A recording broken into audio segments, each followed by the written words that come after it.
अस्सलाम वालेकुम दोस्तों, आज मैं आपके लिए रेसिपी लेकर आई हूँ ओजरी बोटी बनाने का तरीका, जो कि बहुत ही मज़ेदार बनती है। तो चलें स्टार्ट करते हैं। तो यहाँ पे हमने प्रेशर ले लेना है। ये ओजरी हम प्रेशर में बनाएंगे ताकि अच्छी तरह ये गल जाए। जब हम ऐसे ही इसको बनाएंगे तो ये गलने में थोड़ा टाइम लेगी। तो यहाँ पे मैंने घी ऐड इसमें किया है। जब ये मेल्ट हो जाएगा तो आधा कप ये घी का रह जाएगा। तो एक छोटी सी मैंने प्याज ले ली है, वो इसमें मैंने काट कर ऐड कर दी है। और दालचीनी की 2 मैंने स्टिक ली हैं, वो मैंने इसमें ऐड की हैं। तो यहाँ पे हमारे जो प्याज हैं वो अच्छी तरह ब्राउन हो गए हैं। तो मैंने थोड़ा सा पानी इसमें ऐड किया है। और ये देखें, अब हम इसमें ऐड करेंगे अदरक लहसुन का पेस्ट और मिक्स करेंगे। 2 से 3 मिनट तक हम अदरक लहसुन को प्याज के साथ भूनेंगे ताकि इनकी जो कच्ची स्मेल है वो ख़त्म हो जाए। तो यहाँ पे आप देख सकते हैं हमने 2 से 3 मिनट तक अदरक लहसुन को भून लिया। और अब इसमें मैंने टमाटर ऐड कर दिए हैं। एक छोटे साइज़ का टमाटर था, वो मैंने काट कर इसमें ऐड किया। अच्छी तरह टमाटर को सॉफ्ट होने देंगे और साथ में अब हम मसाले इसमें ऐड करेंगे। थोड़ा सा मैंने पानी डाल दिया ताकि जल्दी से जो टमाटर है इसमें गल जाए। और दालचीनी की स्टिक हमने इसलिए इसमें ऐड की है ताकि दालचीनी का अच्छा सा फ्लेवर आए, ताकि ये जो ओजरी की स्मेल होती है इसमें से ख़त्म हो जाए। अगर आपके पास मोटी इलायची है तो वो भी आप इसमें ऐड कर सकते हैं। और एक जायफल और जलवतरी का पीस मैंने लिया है और तेज़पत्ता मैंने लिया है, वो इसमें ऐड कर दिया है। अगर आपके पास पाउडर है तो वो भी आप इसमें ऐड कर सकते हैं। मैंने साबुत वाले ऐड किए हैं क्योंकि इससे बहुत अच्छा फ्लेवर आएगा। और यहाँ पे हमने मसाले ऐड करने हैं।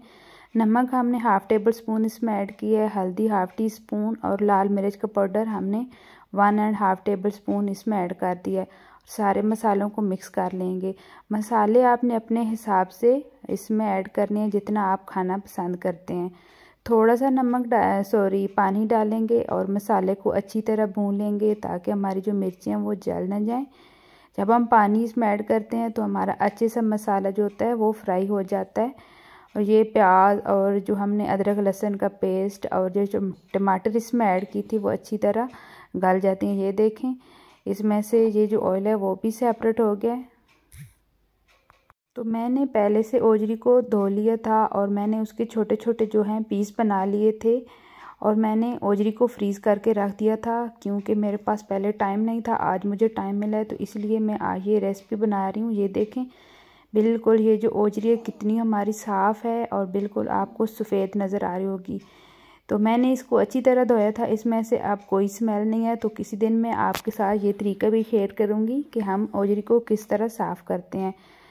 तो अच्छी तरह मसाले के साथ हम ओजरी को मिक्स कर लेंगे। जब इसमें से ऑयल सेपरेट हो जाएगा तो हम इसमें पानी ऐड कर देंगे। तो ओजरी जो है वो बहुत ज़्यादा फ्रीज़ हुई थी, तो उसमें से काफ़ी हद तक पानी निकला था जब मैंने मसाले के साथ इसको भूना था। थोड़ा सा ये जो मेरा कैमरा सेट नहीं है, सॉरी। तो यहाँ पे मैंने पानी ऐड कर दिया है और कवर करके हम इसको रख देंगे। तो पानी आपने अपने हिसाब से इसमें ऐड करना है। मैंने 2 बार इसको खोल कर देखा था, पानी खुश्क हो गया था। तो फिर मैंने एक बार इसमें पानी ऐड किया और एक बार इसमें पानी था तो मैंने नहीं ऐड किया। तो मैंने यहाँ पे शोरबे वाली ओजरी बनाई है। आप इसको इसका जो पानी वो भी खुश्क कर सकते हैं। तो यहाँ पे हमारी ओजरी है वो रेडी हो चुकी है। हरा धनिया इसमें ऐड करेंगे। तो अगर मेरी ये आज की रेसिपी ओजरी वाली आपको अच्छी लगती है तो मेरी वीडियो को लाइक शेयर एंड सब्सक्राइब ज़रूर करना। इसी तरह मैं न्यू रेसिपी लेकर आती रहूँगी। अल्लाह हाफिज़।